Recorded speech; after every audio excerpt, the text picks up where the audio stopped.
Tirupati MLA Venkataramana గారు గతంలో 2004లో మా నాన్నగారు డాక్టర్ వైఎస్ రాజశేఖర రెడ్డి గారి నాయకత్వంలో కాంగ్రెస్ ఎమ్మెల్యేగా అప్పట్లో తాను ఎమ్మెల్యేగా ఎన్నికయ్యారు.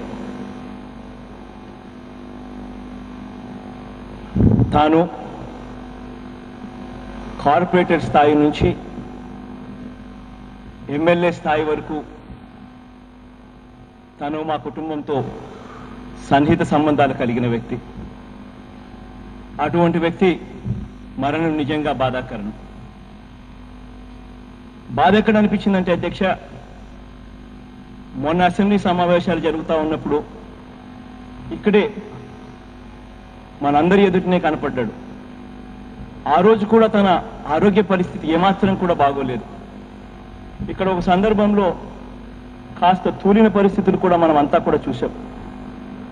అటువంటి పరిస్థితుల్లో, ఆరోగ్యం కూడా బాగోలేని పరిస్థితుల్లో తాను సింగపూర్కు పోవాలి అని, వైద్యం చేయించుకోవాలి అని చెప్పి తాను ఆరాటపడడం, తాను ఆ విషయాన్ని ముఖ్యమంత్రి గారికి చెప్పడం, ఆ ముఖ్యమంత్రి గారేమో తాను ప్రైవేట్ ఫ్లైట్లో కార్పొరేట్ వ్యక్తులతో పాటు సింగపూర్కు పోయే ధ్యాస చూపించినప్పుడు అదే కార్పొరేట్ ఫ్లైట్లో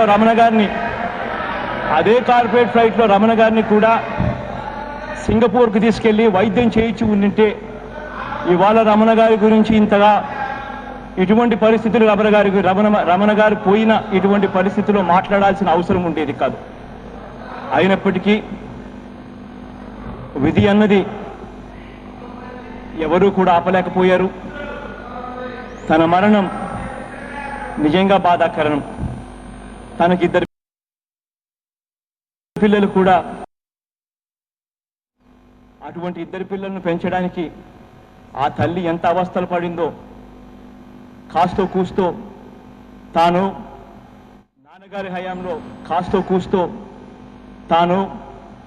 నాన్నగారి హయాంలో కాంగ్రెస్ ఎమ్మెల్యేగా తాను ఎన్నికైనప్పుడు చూశాం కాబట్టి కాస్తో కూస్తో తెలిసిన పరిస్థితులు.